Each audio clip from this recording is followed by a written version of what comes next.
നിങ്ങളെ പാതി വഴിയിൽ ഉപേക്ഷിച്ചില്ല മക്കളെ. നിങ്ങളെ ഞാൻ വഴിയിൽ അനാഥമാക്കിയിട്ടല്ല പോകുന്നത്. ഞാൻ നിങ്ങൾക്ക് രണ്ട് കാര്യങ്ങൾ ഏൽപ്പിച്ചിട്ടാണ് പോകുന്നത്.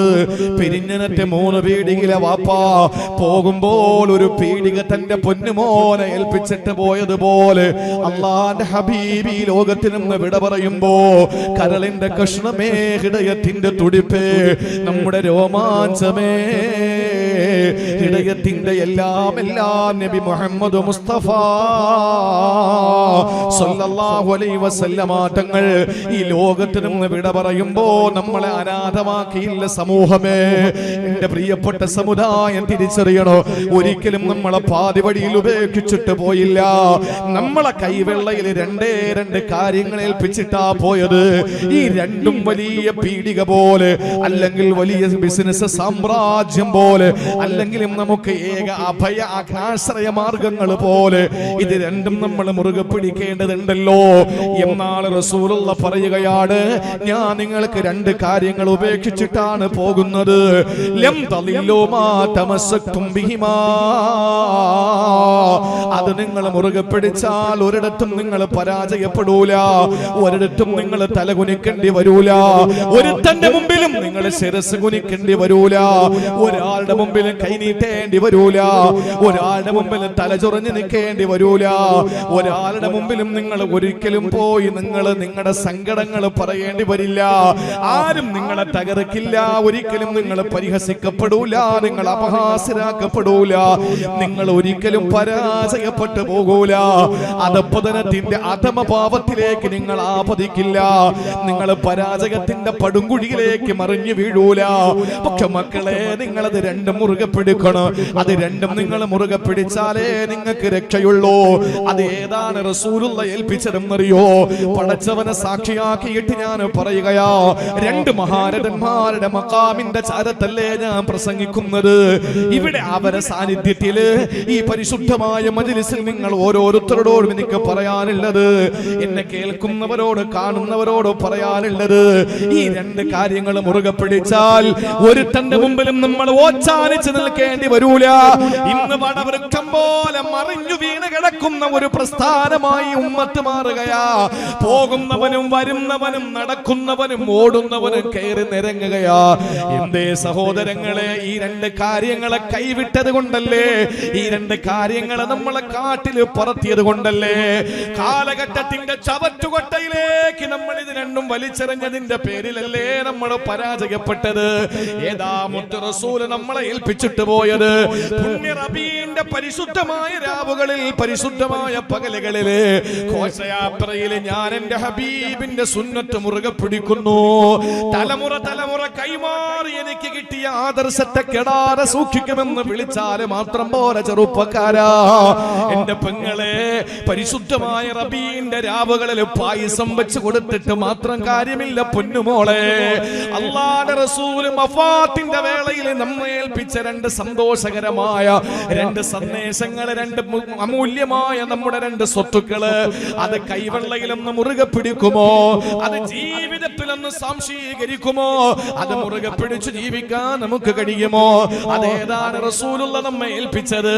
നബിതങ്ങൾ തന്നെ പറയുകയാണ്, ഇമാം മാലിക് തന്റെ മുവത്തയിൽ രേഖപ്പെടുത്തുകയാ, അല്ലാഹുവിന്റെ റസൂൽ പറയുന്നു, കിതാബല്ലാഹ്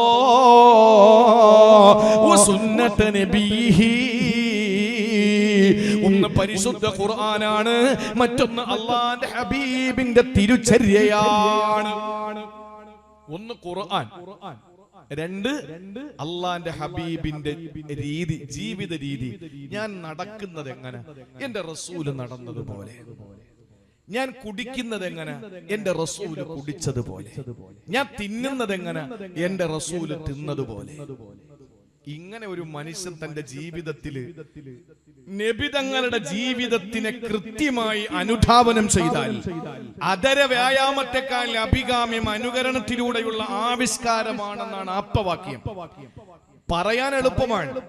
നമ്മുടെ ജീവിതത്തിൽ റസൂലുള്ളാഹി തങ്ങൾ കാണിച്ചു തന്ന അതേ മാതൃക നമ്മൾ പിൻപറ്റി കഴിഞ്ഞാൽ എവിടെയെങ്കിലും നമുക്ക് പരാജയം സംഭവിക്കുമോ? ഒരു സ്ഥലത്തും നമുക്ക് പരാജയം സംഭവിക്കൂല. എഴുതി വെച്ചോളി. സുന്നത്തിന്റെ മഹാത്മ്യം നമ്മൾ തിരിച്ചറിഞ്ഞിട്ടില്ല. നമുക്ക് എന്ത് സുന്നത്താണ്, നമുക്ക് എന്ത് തിരുചര്യ.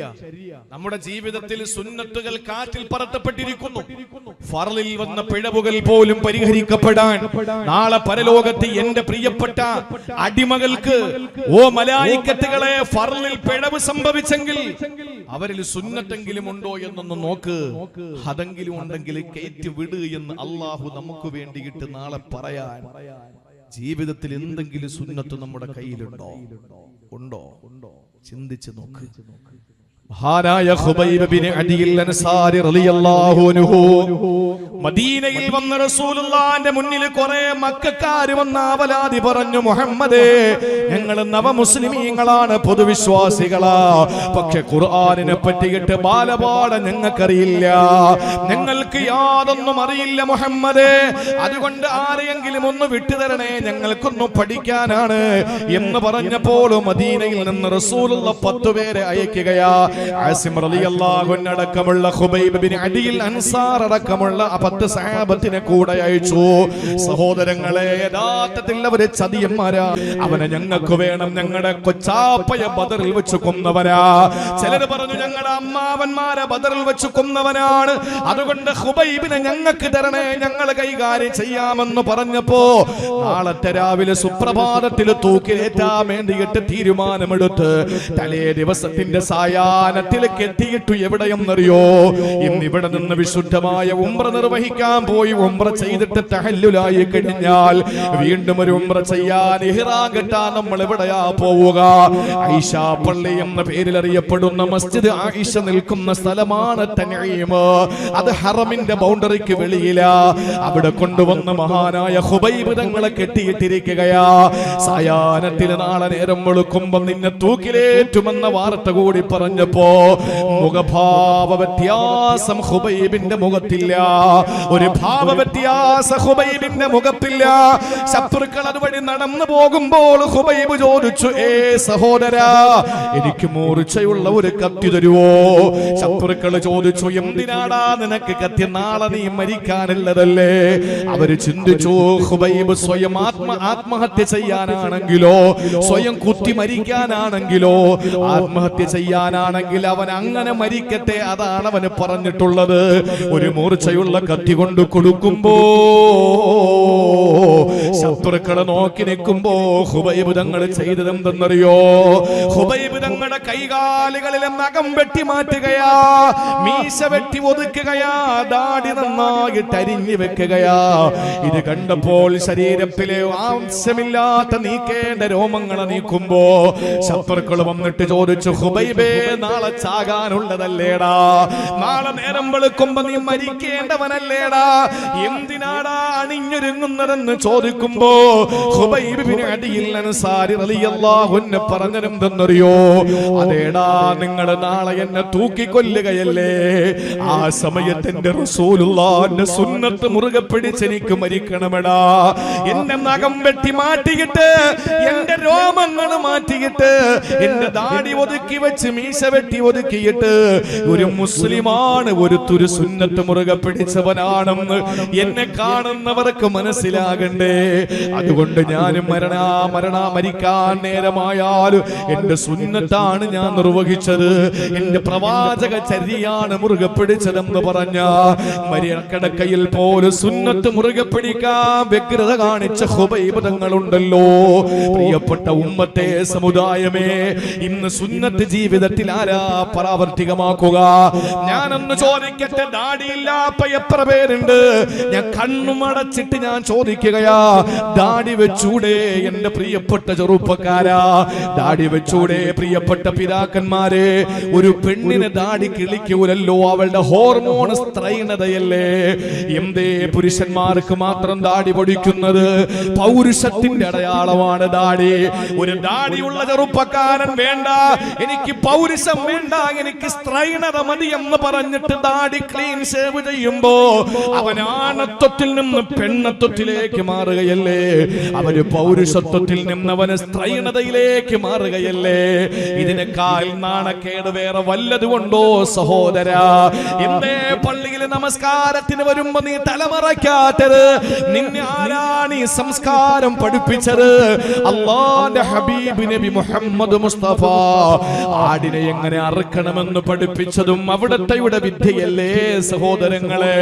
ഒരു സഹാബി ആടിനെ അറുത്തിട്ട് അതിന്റെ തോലുരിക്കാൻ കഴിയാതെ വിഷമിച്ചു നിൽക്കുമ്പോ അതുവഴി കടന്നു വന്ന പുണ്യപൂമാൻ തന്റെ കമീസൂരിയിട്ട് അദ്ദേഹത്തിനെ ഏൽപ്പിച്ചിട്ട് ആടിന്റെ മാംസത്തിന്റെയും തൊലിയുടെയും ഇടയിലേക്ക് തന്റെ വലത് കൈയിറക്കിയിട്ട് മുന്നിലേക്കും പിന്നിലേക്കും വീശിയിട്ട് ആ മാംസത്തിൽ നിന്ന് തോലുരിക്കുന്നത് എങ്ങനെയെന്ന് പഠിപ്പിച്ചു കൊടുത്ത നബി മുഹമ്മദ് മുസ്തഫ.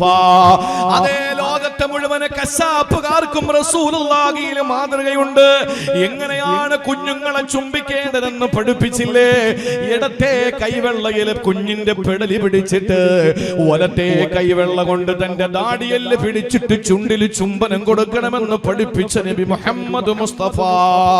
ചിരിക്കേണ്ടതെങ്ങനെ, നടക്കേണ്ടതെങ്ങനെ, കരയേണ്ടതെങ്ങനെ, പിടിക്കേണ്ടതെങ്ങനെ, കുടിക്കേണ്ടതെങ്ങനെ, തിന്നേണ്ടതെങ്ങനെ, ഉറങ്ങേണ്ടതെങ്ങനെ, രമിക്കേണ്ടതെങ്ങനെ, രസിക്കേണ്ടതെങ്ങനെ, ഭോഗിക്കേണ്ടതെങ്ങനെ, ഭുജിക്കേണ്ടതെങ്ങനെ എന്ന് പഠിപ്പിച്ച ലോകത്തിന്റെ മുട്ടേ മാതൃകയെ നബി മുഹമ്മദ് മുസ്തഫ. അതുകൊണ്ട് മുസ്ലിം ചെറുപ്പക്കാരാ, പുണ്യ റബീഉൽ നബിദിനാഘോഷം എന്ന് പറയുന്നത് എന്റെ ജീവിതത്തിലെ ഒരു സുന്നത്ത് ഹയാത്താക്കാൻ വേണ്ടിയാകണം.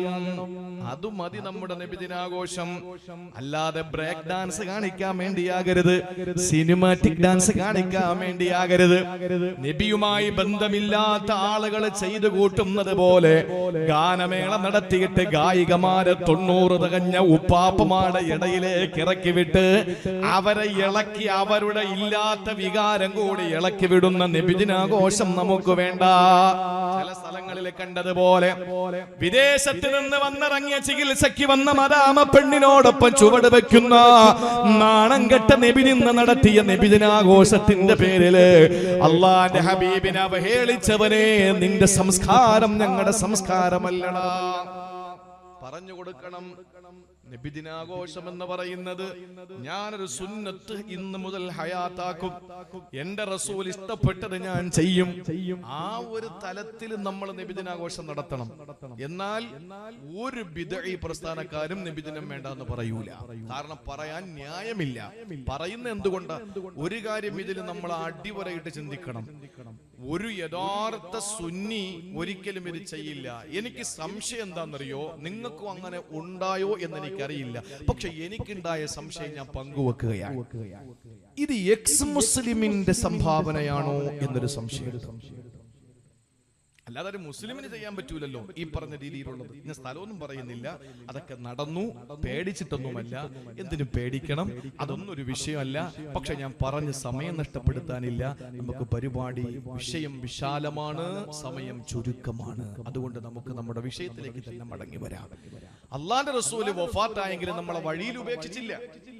വാപ്പ 3 പീടികയിൽ 1 പീടിക നമ്മളെ ഏൽപ്പിച്ചതുപോലെ അള്ളാന്റെ ഹബീബ് 2 കാര്യം നമ്മളെ ഏൽപ്പിച്ചു. അതിനകത്ത് സർവ്വതുകൊണ്ട് ആവശ്യമുള്ളതേ അതിനകത്തുള്ളൂ. ലോകത്തുള്ള എല്ലാം അതിനകത്തുണ്ടെന്നും പറഞ്ഞ് നീ കറങ്ങി നടക്കുകയൊന്നും വേണ്ട. ഈ അടുത്ത സമയത്ത് ഒരാൾ വിളിച്ചിട്ട് ചോദിക്കുക, ഈ ട്രാൻസ്ജെൻഡറിനെ പറ്റി ഖുർആനിൽ വല്ലതുകൊണ്ടോ? ബാക്കിയൊക്കെ അവന് തികഞ്ഞു. ഇനി ഈ ശിഖണ്ഡികളെ പറ്റിയിട്ട് അങ്ങനെ പറഞ്ഞാൽ തന്നെ നാളെ ജയിലിലാവും. അത് മറ്റൊരു വിഷയം. ട്രാൻസ്ജെൻഡറിനെ പറ്റി ഖുർആനിൽ വല്ലതുകൊണ്ടോ? ക്ലോണിങ്ങിനെ പറ്റി ഖുർആനിൽ വല്ലതുകൊണ്ടോ? പ്രളയത്തെ പറ്റി ഖുർആനിൽ വല്ലതുകൊണ്ടോ? നിപ്പയെ പറ്റി ഖുർആനിൽ വല്ലതുകൊണ്ടോ? വൈറസിനെ പറ്റിയുണ്ടോ? ഫംഗസിനെ പറ്റിയുണ്ടോ? ചൈനയിലെ വുഹാൻ ചന്തയെ പറ്റിയുണ്ടോ? ഇതാണ് ഇപ്പോഴത്തെ ചിന്ത. എന്നാ അതിനകത്തുള്ള നിസ്കാരം നീ നിസ്കരിച്ച ഇല്ല. അതിനകത്ത് പറഞ്ഞ നോമ്പ് നീ പിടിച്ച ഇല്ല. അതിനകത്ത് പറഞ്ഞ കുളി നീ നിർവഹിക്കുന്നു ഇല്ല. അതിനകത്ത് പറഞ്ഞ ഇസ്ലാമിക സംസ്കാര ആചാര രീതികൾ നീ അനുസരിക്കുന്നുണ്ടോ? അതൊന്നുമില്ല. നീ ഇത്തിരി കടന്നങ്ങ് മുകളിലെത്തിപ്പോയി, നീ വലിയ ആലിമായി പോയി. അതുകൊണ്ട് നിനക്ക് പറയുന്നത് ട്രാൻസ്ജെൻഡറിനെ പറ്റിയാണ്. ആവശ്യമുള്ളത് ഖുർആനകത്തുണ്ട്. കണ്ണി കാണുന്നവന്റെ ഒക്കെ കണ്ടുപിടുത്തങ്ങളെ പറ്റി പറയാൻ ഇതൊരു ശാസ്ത്ര ഗ്രന്ഥമൊന്നുമല്ല. പിന്നെ വിശുദ്ധ ഖുർആൻ ദൈവീകമാണ്, എല്ലാം അതിനകത്തുണ്ട്. കണ്ടുപിടിക്കാൻ ബുദ്ധിയുള്ളവരില്ലാത്തതിന്റെ പേരിൽ ഖുർആൻ ആരും കുറ്റം പറയൊന്നും വേണ്ട. ഖുർആനിന്റെ ഓരോ വാക്കുകൾ, ഓരോ അക്ഷരങ്ങൾ അത്ഭുതങ്ങളാണ്, അത്ഭുതം. ഖാലൽ മലഉ എന്ന് പറയുന്ന ആയത്തുകൾ തുടങ്ങുന്ന ഒരുപാട് ആയത്തുകളുണ്ട്. ഖാലൽ മലഉ, ഈ മലഉ എന്ന് എഴുതുന്നത് സമൂഹം എന്നാണ് അർത്ഥം കൊടുക്കുന്നത്. ഖാലൽ മലഉ എന്ന് പറഞ്ഞാൽ ആ സമൂഹം പറഞ്ഞു. പക്ഷെ എഴുതുന്ന രീതി രണ്ട് രീതിയാണ്.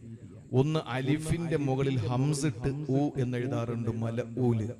മറ്റൊന്ന് വാവിന്റെ മുകളിൽ ഹംസിട്ട് ലമ്മ കൊടുത്തിട്ട് മലഊ എന്നും എഴുതിയിട്ടുണ്ട് ഖുർആനില്. നമ്മൾ ചിന്തിക്കുന്നത് രണ്ടും സമൂഹമാണ്. അല്ല, അലിഫിന്റെ മുകളിൽ ഹംസിട്ട് എഴുതിയ ആ ഖാലൽ മലഊ സമൂഹം എന്ന് പറയുന്നത് അവിടുത്തെ പ്രമാണിമാരാ, പ്രഭുക്കളാ, VIP-കളാ. അല്ലാത്ത വാവിന്റെ മുകളിൽ ഹംസിട്ട് എഴുതുന്ന മലഊ ഒക്കെ അവിടുത്തെ സാധാരണക്കാരാ. അപ്പൊ ഒരു അക്ഷരത്തിൽ പോലും അത്ഭുതങ്ങളും വ്യത്യാസവും വിശുദ്ധ ഖുർആനിൽ ഉണ്ടെങ്കിൽ അത് പഠിക്കേണ്ട കുറവ്, പഠിക്കാതിരിക്കുന്നതിന്റെ പേരിൽ നമുക്ക് എന്തെങ്കിലും കുറവുണ്ടെങ്കിലേ ഉള്ളൂ. അള്ളാന്റെ കലാമിന് ഒരു കുറവുമില്ല. അതുകൊണ്ട് സഹോദരങ്ങളെ, ഖുർആൻ ഒന്ന് മുറുകെ പിടിക്കും. ഇമാമിന് ശമ്പളം കൊടുത്താൽ മാത്രം പോരാ. ഞാൻ എപ്പോഴും പറയുന്ന കാര്യമാണ്, പണ്ഡിതന്മാര് അവരുടെ ഉത്തരവാദിത്വം എന്ന് പറയുന്നത് നമ്മൾ നമസ്കാരത്തിന് ചെല്ലുമ്പോൾ കൃത്യമായിട്ട്, അനസ്ബാ കവിയെ സംബന്ധിച്ചിടത്തോളം എന്നോടൊപ്പം തിരുവനന്തപുരം സെൻട്രൽ ജുമാ മസ്ജിദിൽ ഹാഫിദ് ഉസ്താദായിട്ട് സേവനമനുഷ്ഠിച്ച ആളാണ്. അദ്ദേഹം നല്ല ശബ്ദത്തിന്റെ ഉടമയാണ്, നല്ല ഖിറാഅത്താണ്, നല്ല പ്രസംഗിക്കുന്ന ആളാണ്, ഒക്കെ ഉണ്ട്. അപ്പൊ നിങ്ങൾക്ക് പരമാവധി ഉപയോഗപ്പെടുത്താം. നമ്മുടെ പണ്ഡിതന്മാരൊക്കെ അങ്ങനെയാണ്. അപ്പൊ അതുകൊണ്ട് സഹോദരങ്ങളെ, ഖുർആനുമായി നമ്മളൊന്ന് ബന്ധപ്പെടും, അത് മുറുകെ പിടിക്കും. എല്ലാം അതിനകത്തോടെ നമ്മുടെ ജീവിതത്തിന്റെ സകല വിഷയങ്ങളും. ആവശ്യമില്ലാത്ത ഒന്നും അതിനകത്ത് കൊടുത്തിട്ടില്ല. ആമീൻ, ഫാത്തിഹ തീർന്നിട്ട് ആമീൻ പറയൂലേ? ഖുർആനിൽ നിങ്ങൾക്കൊന്ന് കാണിച്ചു തരാമോ ഈ ആമീൻ എഴുതിയിരിക്കുന്നത്? ഉണ്ടാന്ന് വെച്ചാൽ ഇല്ലാന്ന് പറയും, ഇല്ലേന്ന് വെച്ചാൽ ഉണ്ടെന്ന് പറയും. ഇല്ല, കാരണം ആമീൻ എന്ന് പറയുന്നത് ആയത്തല്ല. ഫാത്തിഹ ഓതി കഴിഞ്ഞാൽ നിങ്ങൾ ആമീൻ പറയണം, അത് സുന്നത്താണ്, അത് നബി തങ്ങൾ പഠിപ്പിച്ചതാണ്. പക്ഷെ ആയത്തല്ല. അഊദു ബില്ലാഹി മിനശ് ശൈത്വാനിർ റജീം ആയത്തല്ല. അതുകൊണ്ട് ഒരു ഖുർആനിലും കാണൂല, സൗദി പ്രതിയിലും കാണൂല, തിരുരങ്ങാടി പ്രസിന്റെ പ്രതിയിലും കാണൂല. കാരണം എന്താണ്? നിങ്ങൾ ഖുർആൻ ഓതുമ്പോൾ ഫഇദാ ഖറഅതൽ ഖുർആന ഫസ്തഈദു ബില്ലാഹ്, ഖുർആൻ ഓതുമ്പോൾ അഊദു ഓതണം എന്ന സന്ദേശം വിശുദ്ധ ഖുർആന്റെ ആയത്താണ്. ഞാൻ ഈ പറഞ്ഞത് ഫഇദാ ഖറഅതൽ ഖുർആന ഫസ്തഈദു ബില്ലാഹ് എന്ന് പറയുന്ന ആയത്താണ്. ഖുർആൻ ഓതുമ്പോൾ നിങ്ങൾ അഊദു ഓതണം.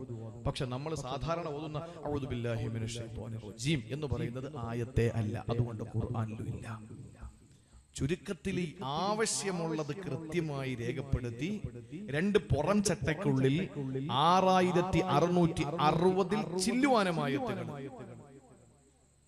114 അധ്യായങ്ങൾ വിശുദ്ധ ഖുർആൻ നമ്മുടെ മുന്നിലുണ്ട്. ആ ഖുർആനെ നമ്മൾ വേണ്ട രീതിയിൽ നമ്മൾ അതിനെ ഉൾക്കൊണ്ട് മുറുകെ പിടിക്കണം. അല്ലാഹു തൗഫീഖ് തരട്ടെ. ഒപ്പം അല്ലാഹുവിന്റെ ഹബീബിന്റെ സുന്നത്ത് കൂടി മുറുകെ പിടിക്കുക. നബി തങ്ങൾ എന്താ പറഞ്ഞതെന്നറിയോ? കുല്ലു ഉമ്മത്തി യദ്ഖുലൂനൽ ജന്ന, എന്റെ സമുദായത്തിലെ ടോട്ടലി ആളുകൾ സ്വർഗത്തിലാണ്. എന്റെ ഉമ്മത്തുകളിലെ മുഴുവൻ ആളുകളും സ്വർഗത്തിലാണ്. ഇത് റസൂലുള്ളാഹി പറഞ്ഞിട്ട് ഉടനെ പറയുകയാണ്, ഇല്ലാ മൻ അബാ, സ്വർഗത്തിലേക്ക് ഞാൻ വരുന്നില്ല എന്ന് പറഞ്ഞ് മാറി നിൽക്കുന്നവനൊഴിച്ച്. സഹാബത്ത് ചോദിച്ചു, ഖീല വമയ്യ അബാ യാ റസൂലല്ലാഹ്, സ്വർഗം വേണ്ടെന്ന് പറഞ്ഞ് മാറി നിൽക്കുന്നവർ നമ്മളിലുണ്ടോ? ഒരു കണ്ണും കണ്ടിട്ടില്ലാത്ത നയനാനന്ദകരവും ഒരു കാതും കേട്ടിട്ടില്ലാത്ത കർണാനന്ദകരവും ഒരു ഹൃദയത്തിൽ ഇന്ന് വരെ ഉദിച്ചിട്ടില്ലാത്ത ഹൃദ്യമായ തസ്നീമിന്റെ സൽസബീലിന്റെ സ്വർഗം, കൈകൊണ്ട് തൊട്ടാൽ പൊട്ടിച്ചിരിക്കുന്ന മണിവീന കമ്പികളുടെ നാദം കൊണ്ട് മുഖരിതമായ സ്വർഗം, ആ സ്വർഗം വേണ്ടാതെ വെക്കുന്നവരാരാണ് നബിയേ? അല്ലാഹുവിന്റെ റസൂൽ അസത്യത്തിന്റെ ലാഞ്ചനാദരങ്ങളിൽ നിന്ന് തമാശയ്ക്ക് പോലും കടന്നു വരാത്ത നബി മുഹമ്മദ് മുസ്തഫ അവിടെന്ന് പറഞ്ഞു, ആരാണ് സിറാത്ത് പാലത്തിന്റെ മുന്നിൽ വന്ന് നിന്നിട്ട് ഇനി ഞാൻ സ്വർഗത്തിലേക്കില്ലെന്ന് പറയുന്നത് ആരെന്നറിയോ?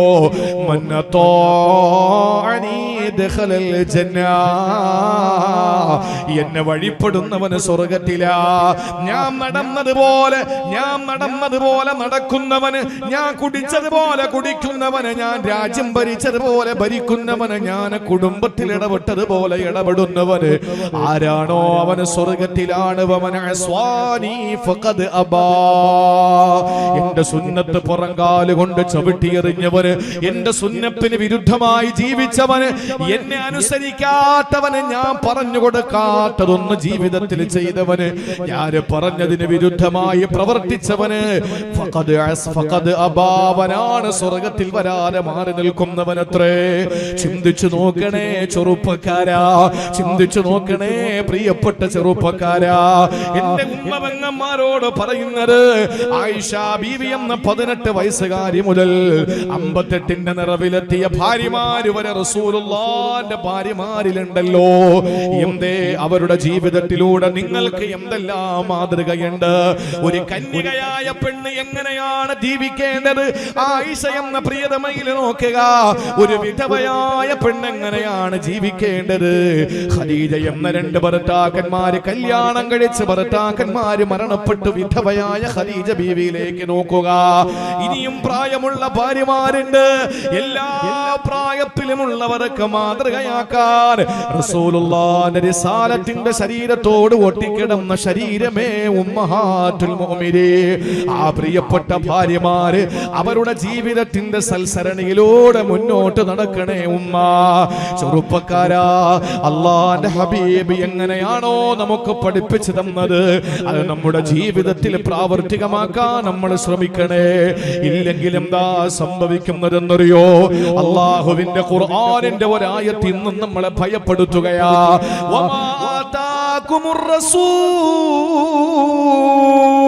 എന്റെ റസൂൽ എന്ത് നിങ്ങൾക്ക് കൊണ്ടുവന്നോ?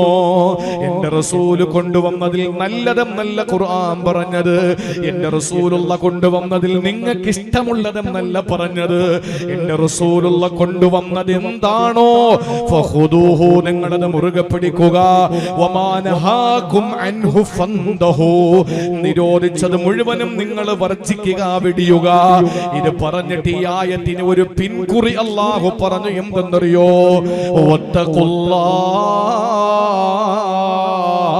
നിങ്ങൾ അല്ലാഹുവിനെ സൂക്ഷിക്കണേ എന്ന് പറഞ്ഞാൽ, എന്റെ ഹബീബ് കൊണ്ടുവന്നത് നിങ്ങൾ പ്രവർത്തിച്ചില്ലെങ്കിൽ, എന്റെ റസൂല് നിരോധിച്ചത് നിങ്ങൾ വർജിച്ചില്ലെങ്കിൽ, നിങ്ങൾ അല്ലാഹുവിനെ സൂക്ഷിക്കണം. എന്തുകൊണ്ടെന്നറിയോ? ഇന്നല്ലാഹ ശദീദുൽ ഇഖാബ്, അല്ലാഹുവിന്റെ ശിക്ഷ കഠിനമാണ്, കഠോരമാണ്, ഭീകരമാണ്, ബീഭത്സമാണ്. സഹോദരങ്ങളെ, ഇന്ന് ചില ആളുകളുണ്ട്, അവരുടെ പ്രത്യേകത എന്താ? അല്ലാഹുവിന്റെ റസൂൽ 1400 വർഷങ്ങൾക്ക് മുമ്പ് പറഞ്ഞു, ഞാൻ അങ്ങനെയുള്ളവരെ കാണാതിരിക്കട്ടെ എന്ന്.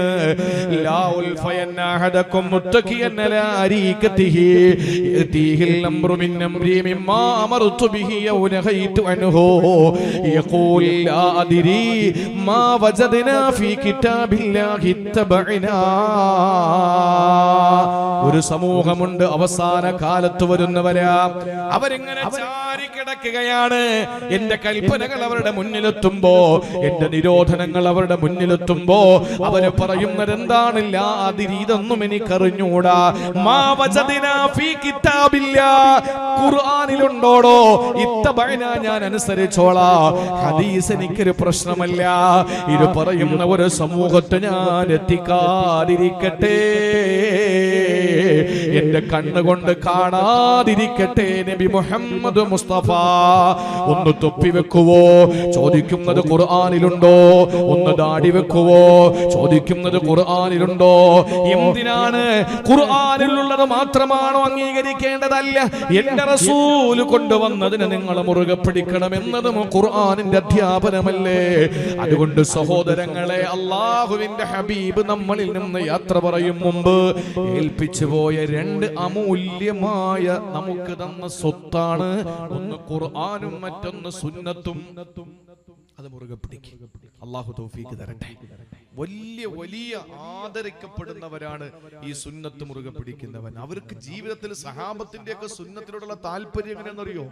രസകരമാണെങ്കിലും പഠിക്കാൻ ഒത്തിരിയുണ്ട്. ഇന്നത്തെ കോവിഡ് പോലെ, ഒരു കാലഘട്ടത്തിന്റെ വസൂരി പോലെ ആ കാലഘട്ടത്തിൽ ഉണ്ടായിരുന്ന ഒരു രോഗമാണ് പ്ലേഗ്. പ്ലേഗ് രോഗം പിടിപെട്ട് മുആദ് ബിൻ ജബൽ റളിയല്ലാഹു അൻഹുവിന്റെ ഭാര്യ മൗത്തായി, മരണപ്പെട്ടു പോയി. 90 ദിവസം കഴിഞ്ഞപ്പോ മുആദ് ബിൻ ജബൽ റളിയല്ലാഹു അൻഹുവിന് സമാനമായ രോഗം പിടിപെട്ടു. പ്ലേഗ് രോഗം പിടിപെട്ടു. മരണക്കിടക്കയിലാണ്. മദീനയിൽ നിന്ന് ആളുകളൊക്കെ വന്നിട്ട് ചോദിച്ചു മുആദ് റളിയല്ലാഹു അൻഹുവിനോട്, എങ്ങനെയുണ്ട്, എന്താ നിങ്ങളുടെ ആഗ്രഹം? മരണപ്പെടുന്ന ആളിനോട് ചോദിക്കുന്ന വസിയത്താണ്, അവരോട് ചോദിക്കുന്ന ആവശ്യമാണ്. അവർ പറയുന്നത് വസിയത്താണ്. മരിക്കാൻ കിടക്കുന്ന പ്ലേഗ് രോഗം പിടിപെട്ട് വിഭാര്യനായി, അല്ലെങ്കിൽ ഭാര്യ മരണപ്പെട്ട് രോഗാതുരമായ അവസ്ഥയിൽ സക്കറാത്തിന്റെ ഹാലിൽ കിടക്കുന്ന മുആദ് തങ്ങൾ പറഞ്ഞത്, എനിക്കൊരൊറ്റ ആഗ്രഹമേ ഉള്ളൂ, എനിക്കൊരു നിക്കാഹ് കൂടി കഴിക്കണം, എനിക്കൊരു കല്യാണം കൂടി കഴിക്കണം. പെരിഞ്ഞനത്ത് 3 പീടികയില് ഈ മഹല്ലില് ഒരാൾ പ്രായമുള്ള മനുഷ്യനാണ്. ഭാര്യ ക്യാൻസറൊക്കെ വന്ന് മരിച്ചു. 3-4 മാസം കഴിഞ്ഞപ്പോ മൂപ്പർക്കും ആ രോഗം വന്ന് മരിക്കാൻ കിടക്കുമ്പോ പള്ളിയിലെ ഉസ്താദും ഭാരവാഹികളും ആളുകളൊക്കെ വീട്ടിലേക്ക് ചെന്നിട്ട് ചോദിച്ചു, എന്തെങ്കിലും ആഗ്രഹം ഉണ്ടോ എന്ന് ചോദിച്ചപ്പോ ഒരു കല്യാണം കൂടെ കഴിക്കണമെന്ന് പറഞ്ഞാൽ നമ്മളെന്താ പറയാ? ഇയാൾക്ക് അസുഖം വേറെയാണ്, ഇതൊന്നും അദ്ദേഹത്തിന്റെ അസുഖം അല്ല എന്നല്ലേ നമ്മൾ പറയൂ. മുആദ് ബിൻ ജബൽ റളിയല്ലാഹു അൻഹു ഇത് പറഞ്ഞ മാത്രയിൽ സഹാബത്ത് മുഖത്തോട് മുഖം നോക്കിയപ്പോൾ മുആദ് റളിയല്ലാഹു അൻഹു പറഞ്ഞു, ലൗകിക സുഖ സൗകര്യങ്ങൾക്കല്ല, ഭൗതികമായ താല്പര്യങ്ങൾക്കല്ല, മറിച്ച് ഇന്നി അക്റഹു അൻ അൽഖല്ലാഹ അസ്ബാ, അല്ലാഹുവിന്റെ മുന്നിലെത്തുമ്പോ ഭാര്യയില്ലാത്തവനായി എനിക്ക് പോകാൻ ലജ്ജയുണ്ട്. കാരണം എന്റെ ഹബീബ് മരണപ്പെടുമ്പോ 9 ഭാര്യമാര് നിലവിൽ ഹയാത്തിലാണ്. ആ ഒരു സുന്നത്തില്ലാതെ എനിക്ക് പോകാൻ വയ്യ. അതുകൊണ്ട് എനിക്കൊരു നിക്കാഹ് ഒന്ന് കഴിച്ചു തന്നാൽ മതി, വേറൊന്നും വേണ്ട. രസകരമെന്ന് നമുക്ക് തോന്നും. എനിക്ക് അല്ലാഹുവിനെ കണ്ടുമുട്ടുമ്പോ ഒരു ഭാര്യയില്ലാത്തവനായി വിഭാര്യനായി കണ്ടുമുട്ടാൻ എനിക്ക് ലജ്ജയുണ്ട് എന്ന് പറയുന്ന തലത്തിലേക്ക് അവരുടെ സുന്നത്ത്, അവരുടെ പ്രവാചക ചര്യകൾ അവരെ കൊണ്ടെത്തിച്ചെങ്കിൽ അല്ലാഹുവിന്റെ ഹബീബിന്റെ പേര് ഒന്നാമതായി പറഞ്ഞത് ഒരിക്കലും ദൈവവും അല്ലാഹു ഒന്നും അല്ലെങ്കിൽ പോലും ഒരു പ്രവാചകനാണ്. പക്ഷേ മരണപ്പെട്ടു പോയെന്നറിയുമ്പോൾ നമ്മൾ ആരും ഉപേക്ഷിച്ചിട്ട് പോണ്ട. അള്ളാന്റെ ഹബീബ് വഫാത്തായെങ്കിൽ നമ്മളെ അനാഥമാക്കിയില്ലല്ലോ, നമ്മളെ ഏൽപ്പിച്ചിട്ട് പോയ 2 സന്ദേശങ്ങളുണ്ട്. അത് നമ്മൾ മുറുകെ പിടിക്കണം. അല്ലാഹു തൗഫീഖ് നൽകി അനുഗ്രഹിക്കുമാറാവട്ടെ. ഇനി രണ്ടാമത്തേത്, ഇനി അരമണിക്കൂറേ നമുക്ക് സമയമുള്ളൂ, പെട്ടെന്ന് പറയാം. രണ്ടാമത്തേത്, അല്ലാഹുവിന്റെ ഹബീബിന്റെ പേര് പറഞ്ഞത് എവിടെയെന്നറിയോ? രണ്ടാമത്തേത് സൂറത്തുൽ അഹ്സാബ് 40-ാമത്തെ ആയത്തിലാണ് അല്ലാഹുവിന്റെ ഹബീബിന്റെ പേര് അവിടെ പറയുന്നത്. അതെന്തിനാണെന്നറിയാൻ മറ്റൊരു ചരിത്രത്തിലേക്ക് നിങ്ങളെ ശ്രദ്ധ ഞാൻ ക്ഷണിക്കുകയാ. സഹോദരങ്ങളെ, സെയ്ദ് എന്ന പേരുള്ള സുന്ദരനായ സുമകനായ ഒരു കുട്ടി, ഓമനത്ത് തുളുമ്പുന്ന പൊന്നുമോന്. ആ പൊന്നുമോൻ ഉമ്മാന്റെ കൈവിരലിൽ തൂങ്ങിയിട്ട് ആ പൊന്നുമോൻ ഉമ്മാന്റെ കുടുംബ വീട് കാണാൻ പോവുകയാ. വാപ്പാന്റെ വീട്ടിൽ നിന്ന് ദീർഘദൂരയാത്ര ചെയ്ത് ഉമ്മാന്റെ കുടുംബത്തിലേക്ക് പോവുകയാണ്. ഉമ്മാന്റെ കൈവെള്ളയിൽ പിടിച്ചുകൊണ്ട് അവിടെ ചെന്ന് എല്ലാവരും ഒരുമിച്ച് കൂടി ഭക്ഷണം കഴിച്ച് രാത്രി കിടക്കാനൊരുങ്ങുന്ന സമയത്ത് സഹോദരങ്ങളെ, ആ വീട് കൊള്ളയടിക്കപ്പെടുകയാ. ആ വീട് കൊള്ളക്കാര് കയറി എല്ലാം നശിപ്പിച്ചു കൊണ്ടുപോകുമ്പോ ആ കൂട്ടത്തിൽ പോകാൻ ഇറങ്ങുമ്പോ നോക്കുമ്പോ ഒരു സുന്ദരനായ ഒരു പൊന്നുമോ കിടന്നുറങ്ങുകയാ. അത് മറ്റാരുമല്ല, സെയ്ദാണ്. ആ സെയ്ദിനെ കൂടെ അങ്ങ് എടുക്കുകയാ. സഹോദരങ്ങളെ, കിഴക്കൻ ചക്രവാളത്തിൽ അരണകിരണങ്ങൾ പ്രകടമായപ്പോൾ ആളുകൾ നോക്കുന്നു, പ്രിയപ്പെട്ട സെയ്ദിന്റെ ഉമ്മ നോക്കുന്നു, സെയ്ദിനെ കാണാനില്ല. തന്റെ സെയ്ദ് കൊള്ളയടിക്കപ്പെട്ടിരിക്കുകയാണ്. സഹോദരങ്ങളെ, നേരെ അടിമച്ചന്തയിൽ കൊണ്ടുവന്നു. വിൽപ്പന ചരക്കുകളുടെ കൂട്ടത്തിൽ സെയ്ദ് എന്ന പൊന്നുമോനെ നിർത്തിയിട്ട് വിലപേശുകയാ. നോക്കുമ്പോ നല്ല ഓമനത്ത് തുളുമുന്ന മോനാണ്, കാണാൻ നല്ല മുഞ്ചുള്ള മോനാണ്. ആ സെയ്ദ് എന്ന പൊന്നുമോനെ നല്ല വില കൊടുത്തിട്ട് വാങ്ങി ആരാ? ഹക്കീം ഇബ്നു ഹിസാം. ആരാണ് ഹക്കീം ഇബ്നു ഹിസാം എന്നറിയോ? കഅബ ശരീഫിനകത്ത് പ്രസവിക്കപ്പെട്ട ഏക വ്യക്തിയാണ് ഹക്കീം ഇബ്നു ഹിസാം. അദ്ദേഹത്തിന്റെ പ്രിയപ്പെട്ട മാതാവ് സമ്പൂർണ്ണ ഗർഭിണിയായിരുന്നപ്പോ ഉമ്മ പ്രിയപ്പെട്ട കൂട്ടുകാരികളോടൊപ്പം കഅബ ശരീഫ് കാണാൻ വേണ്ടി കയറുകയാ. അതിനകത്ത് കയറിയപ്പോൾ പേറ്റുനോവിന്റെ വേദന വന്നു, പേറ്റുനോവിന്റെ രോദനം വന്നു. ആ സമയത്ത് കൂട്ടുകാരികളെ കയ്യിലിരിക്കുന്ന മൃഗത്തിന്റെ തോല് വിരിച്ചു കൊടുത്തു. ആ ഉമ്മ പ്രസവിച്ചു ഒരു ആൺകുട്ടിയെ. ആ ആൺകുട്ടിയാണ് ഹക്കീം ഇബ്നു ഹിസാം. ഈ ഹക്കീം ഇബ്നു ഹിസാം വളർന്നു വന്ന് സമ്പന്നനായി. ആ ഹക്കീമാണ് സെയ്ദിനെ ചന്തയിൽ നിന്ന്, മാർക്കറ്റിൽ നിന്ന് വാങ്ങിയത്. വീട്ടിലേക്ക് കൊണ്ടുപോയി സെയ്ദ് റളിയല്ലാഹു തആല അൻഹു എന്ന കൊച്ചുകുട്ടി അതാ ഹക്കീം ഇബ്നു ഹിസാമിന്റെ വീട്ടിലാവുകയാ. ദിവസങ്ങൾ കഴിഞ്ഞപ്പോൾ തന്റെ അമ്മായി വീട്ടിൽ വിരുന്നു വരികയാ. വാപ്പയുടെ പെങ്ങളെ പിതൃ സഹോദരി, അപ്പച്ചി, അമ്മായി, മാമി എന്ന് പറയുമല്ലോ, വാപ്പയുടെ പെങ്ങള് ആ വീട് സന്ദർശനത്തിന് വേണ്ടി വിരുന്നിന് വരുമ്പോൾ തന്റെ പ്രിയപ്പെട്ട ഭർത്താവ്, തന്റെ സഹോദരന്റെ മകന് തനിക്ക് വേണ്ടി ആ കുഞ്ഞിനെ സമ്മാനിച്ചു. ആരാണ് അമ്മായി? മക്കയിലെ ഖുവൈലിദിന്റെ പൊന്നുമോള്, തമ്പുരാട്ടി രാജാത്തി ബീവി ഖദീജത്തുൽ കുബ്ര റളിയല്ലാഹു അൻഹയാണ്. ആ ഖദീജ ബീവിക്ക് സെയ്ദിനെ കയ്യിൽ കിട്ടുകയാണ്. സഹോദരങ്ങളെ, ഏതോ ഒരു വീട്ടില് എവിടെയോ കിടന്നുറങ്ങിയ കുട്ടി അടിമച്ചന്തയിലായി. ഹക്കീം വാങ്ങി വീട്ടിൽ കൊണ്ടുപോയി. അത് അമ്മായി വന്നപ്പോ ഗിഫ്റ്റ് കൊടുത്തുന്ന കൊട്ടാരത്തിൽ വളരുമ്പോ ഖദീജയുടെ കല്യാണം നടക്കുന്നു. തന്റെ പ്രാണപ്രേയസി, തന്റെ പ്രിയതമന് സമ്മാനിച്ചത് ഈ കുട്ടിയെയാണ്. ആരാണ് ഖദീജയുടെ കല്യാണം കഴിച്ച മാനനെന്നല്ലേ? ലോകത്തിന്റെ മുട്ടേ, കുടുംബജീവിതത്തിന്റെ ഊഷ്മളമായ രംഗങ്ങൾ ലോകത്തിന് പകർന്നു കൊടുത്ത മഹിതമായ മാതൃകാ കുടുംബത്തിന്റെ നായക, ലോകത്തിന്റെ മുട്ടേ നബി മുഹമ്മദ് മുസ്തഫ സല്ലല്ലാഹു അലൈഹി വസല്ലമ തങ്ങളെ കല്യാണം കഴിക്കുമ്പോ ഖദീജ ബീവി സമ്മാനമായി സെയ്ദിനെ കൊടുക്കുകയാ. ഇന്ന് സെയ്ദ് എവിടെയാണ്? ഖദീജ ബീവിയുടെ കൊട്ടാരത്തിൽ നിന്ന് മുത്തുനബിയുടെ കുടിലിലേക്ക് വന്നു. സുബ്ഹാനല്ലാഹ്. കരിമ്പടം പുറച്ചു നിൽക്കുന്ന കറുത്ത സുന്ദരിയായ കഅബാലയത്തിന്റെ തണലിൽ സെയ്ദ് വളരാൻ തുടങ്ങി. ശൈശവം വിട്ട് ബാല്യത്തിലേക്ക് എത്തുകയാ. ഉമ്മയുടെ നാട്ടുകാര്, ഉമ്മയുടെയും വാപ്പയുടെയും നാട്ടുകാര് ഉംറ തവാഫ് ചെയ്യാൻ വേണ്ടി വന്നപ്പോൾ കഅബ തവാഫ് ചെയ്യുന്ന പതിവുണ്ടല്ലോ അന്ന്. അങ്ങനെ കഅബം വലയം ചെയ്യാൻ വേണ്ടി വന്നപ്പോ അവര് കണ്ടു കഅബാലയത്തിന്റെ മുമ്പിൽ സെയ്ദ് എന്ന കുട്ടി നിൽക്കുകയാണ്. ഇന്നത്തെ പോലെ സംവിധാനങ്ങളില്ല വിവരം കൊടുക്കാൻ. അവര് തവാഫ് കഴിഞ്ഞ് നാട്ടിലേക്ക് ചെന്നിട്ട് വിവരം പറഞ്ഞു, നിങ്ങളുടെ മോനെ ഞങ്ങൾ മക്കയിൽ കണ്ടു. പെട്ടെന്ന് സഹോദരിമാരെ ചിന്തിക്കണം, ആ പ്രിയപ്പെട്ട ഉമ്മയുടെ മനസ്സിന്റെ വേദന എത്ര വലുതാണ്. കണ്ണ് കുടിഞ്ഞ്, കവള് കുടിഞ്ഞ്, എല്ലുന്തി വയറൊട്ടി ആ പ്രിയപ്പെട്ട സഹോദരി തന്റെ പൊന്നുമോനെ കാണാതെ സങ്കടപ്പെടുകയാ. പെട്ടെന്ന് കുതിരയിലെ ഭക്ഷണവും വെള്ളവും വസ്ത്രവും മരുന്നും വെച്ച് കെട്ടിയിട്ട് ഭർത്താവ് ഹാരിസിനോട് പറഞ്ഞു, ഹാരിസേ, നീ പോകണം, നിന്റെ പ്രിയപ്പെട്ട അനുജനെ കൂടെ കൂട്ടിക്കോ. എന്റെ മോനില്ലാതെ തിരികെ വരല്ല ഹാരിസേ. ഹാരിസ് എന്ന് പറയുന്ന വാപ്പയും എളാപ്പയും മക്ക ലക്ഷ്യമാക്കി കുതിരയെ പായിപ്പിക്കുകയാ. കുതിര വന്ന് മക്കയുടെ ബൗണ്ടറിയിൽ നിന്നു. കുതിരപ്പുറത്ത് നിന്നിറങ്ങിയിട്ട് ഹാരിസും അതുപോലെ തന്നെ പ്രിയപ്പെട്ട അനുജനും ഓടി വരികയാ. വന്നിട്ട് കാണുന്നത് കാരുണ്യത്തിന്റെ പ്രവാചകൻ, സൗന്ദര്യത്തിന്റെ പ്രതീകം നബി മുഹമ്മദ് മുസ്തഫ. ചോദിച്ചു, ഞങ്ങളുടെ മോൻ സെയ്ദ് വിടുണ്ടോ?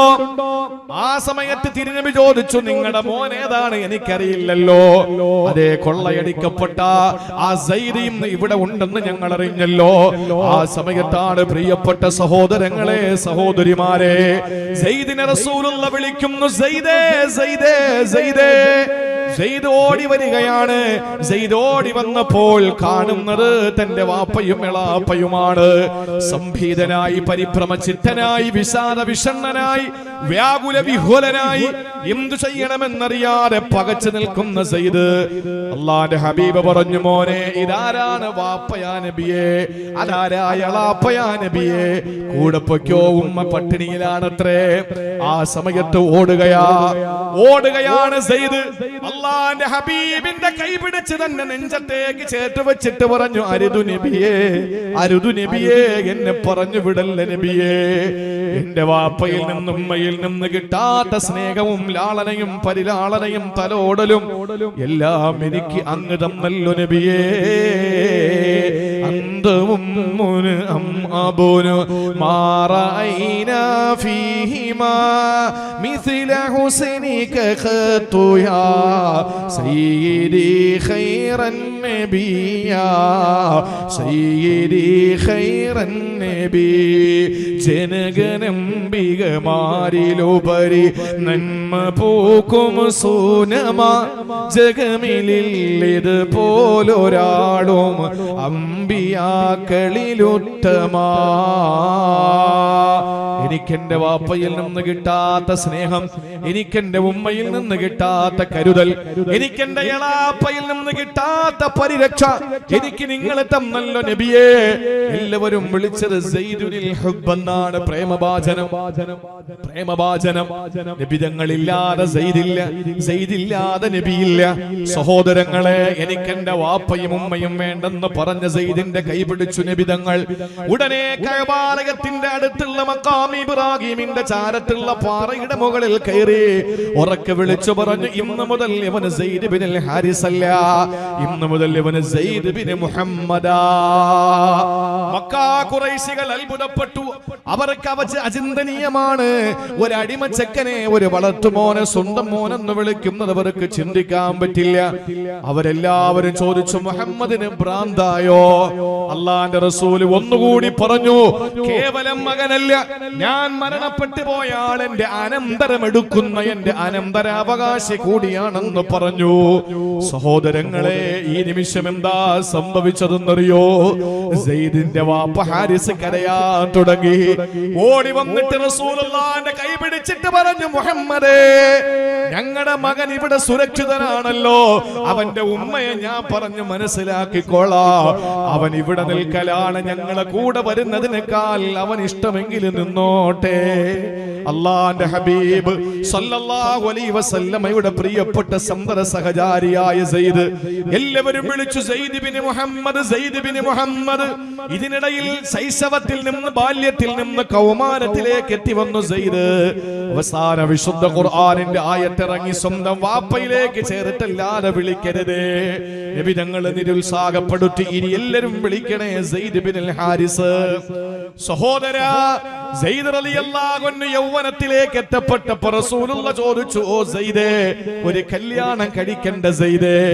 അല്ലാഹുവിന്റെ ഹബീബേ, വേണം, എനിക്കൊരു വിവാഹം വേണം. എന്നാൽ എന്റെ മുറപ്പെണ്ണ് സൈനബിനെ കല്യാണം കഴിക്കാൻ ആഗ്രഹമുണ്ടോ? എന്റെ മുറപ്പെണ്ണ് സൈനബിനെ നീ കല്യാണം കഴിക്കുവോ? അല്ലാഹുവിന്റെ ഹബീബിന്റെ സമ്മതപ്രകാരം സൈനബിനെ കല്യാണം കഴിച്ചു. സഹോദരാ, അല്ലാഹുവിന്റെ ഹബീബ് സല്ലല്ലാഹു അലൈഹി വസല്ലമയുടെ ജീവിതത്തിലേക്ക് കടന്നു വരാൻ സൈനബ് മനസ്സുകൊണ്ട് ഒരുപാട് കൊതിച്ചതാണ്. പക്ഷെ ഉള്ളു തുറന്ന് പറഞ്ഞില്ലെന്ന് മാത്രമേ ഉള്ളൂ. സെയ്ദ് തന്റെ ജീവിതത്തിലേക്ക് വന്നെങ്കിലും സൈനബിന് ഉൾക്കൊള്ളാൻ പറ്റിയ ചെല്ലാം പറയൂ. സെയ്ദിനോട് മൊഴിതെല്ലാം പറ. ഖുർആനിൽ ഒരേ ഒരു സഹാബിയുടെ പേര് ഖുർആൻ പറഞ്ഞുള്ളൂ. 25 പ്രവാചകന്മാരുടെ പേര് ഖുർആൻ പറഞ്ഞപ്പോ ഒരേ ഒരു സഹാബിയുടെ പേര് ഖുർആൻ പറഞ്ഞുള്ളൂ. ആരാ? മഹാനായ സെയ്ദ് ബിനുൽ ഹാരിസ്. അത് അദ്ദേഹത്തിന്റെ വിവാഹമോചനവുമായി ബന്ധപ്പെട്ട് പറയുന്നിടത്താണ് അല്ലാഹ് പറഞ്ഞത്. അബൂബക്കർ സിദ്ദീഖിന്റെ പേര് പോലും അല്ലാഹു ഖുർആനിൽ പറഞ്ഞില്ലല്ലോ. പരോക്ഷമായി പറഞ്ഞതല്ലാതെ യഥാർത്ഥ പേര് പറഞ്ഞില്ല. സഹോദരങ്ങളെ, അല്ലാഹുവിന്റെ ഹബീബിന്റെ നിർദ്ദേശപ്രകാരം സൈനബിനെ മൊഴി ചൊല്ലുകയാ. സെയ്ദ് വേറെ കല്യാണം കഴിച്ചു. സൈനബിനെ റസൂലുള്ളാഹി കല്യാണം കഴിക്കുകയാണ്. എങ്ങനെയാണ് കല്യാണം കഴിച്ചത്? ആയിഷ ബീവി എന്ന മകളെ അബൂബക്കർ എന്ന വാപ്പ കല്യാണം കഴിച്ചു കൊടുത്തപ്പോ, ഹഫ്സ എന്ന മകളെ ഉമർ എന്ന വാപ്പ കല്യാണം കഴിച്ചു കൊടുത്തപ്പോ, സൈനബിനെ ആരാ കല്യാണം കഴിച്ചു കൊടുത്തതെന്നറിയോ? അല്ല നേരിട്ട് കെട്ടിച്ചു കൊടുക്കുകയാ.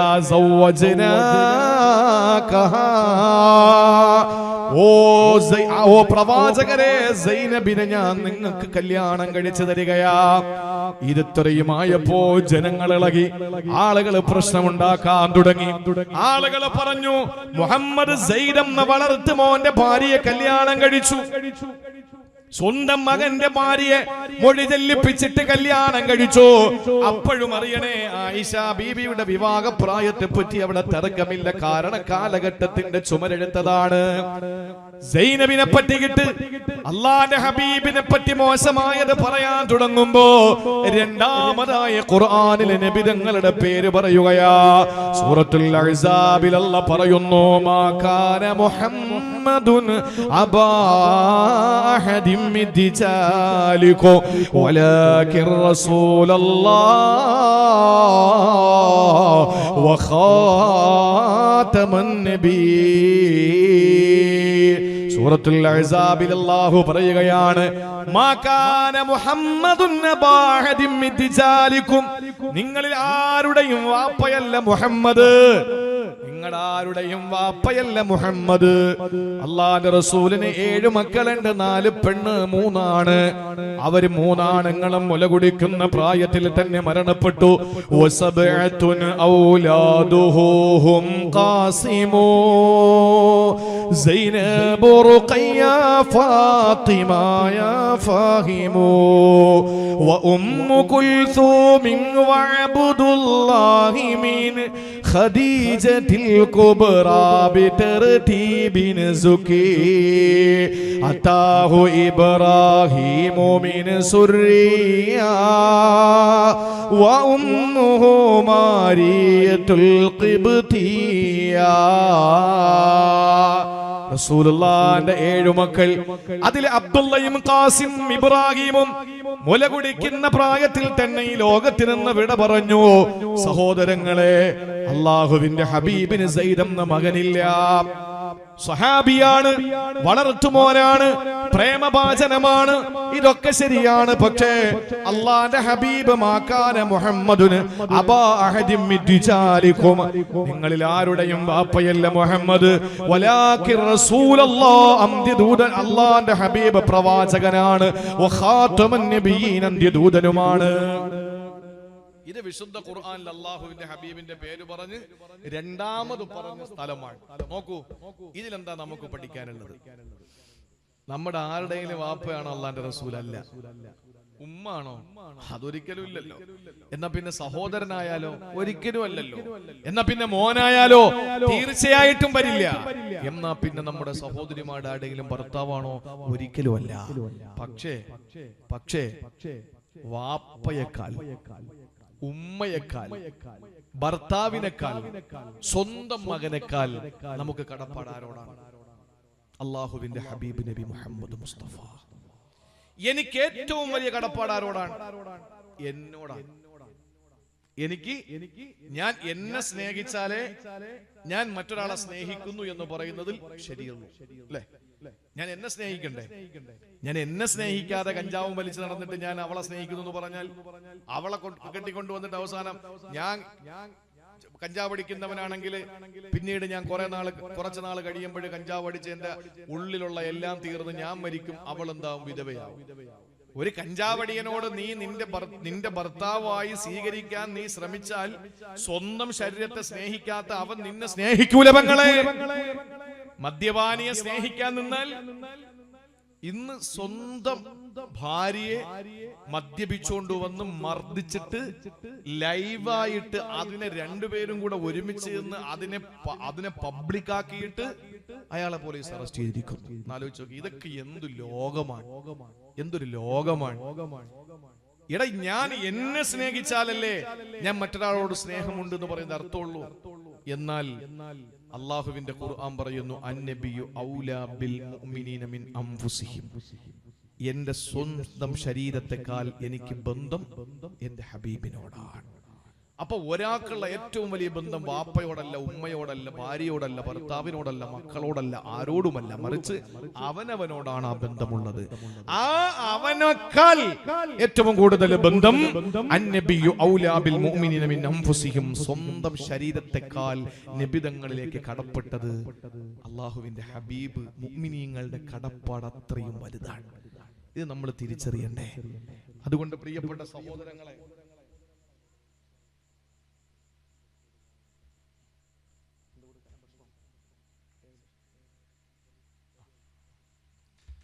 അതുകൊണ്ട് എന്റെ പ്രിയപ്പെട്ട സഹോദരങ്ങളെ, നമ്മുടെ ജീവിതത്തിൽ ഏറ്റവും വലിയ കടപ്പാട്, കടമ നമ്മുടെ നായകൻ നബി മുഹമ്മദ് മുസ്തഫ സല്ലല്ലാഹു അലൈഹി വസല്ലം തങ്ങളാണ്. നമ്മുടെ ഹബീബുമായിട്ടുള്ള നമ്മുടെ ബന്ധം അത്ര വലുതാണ്.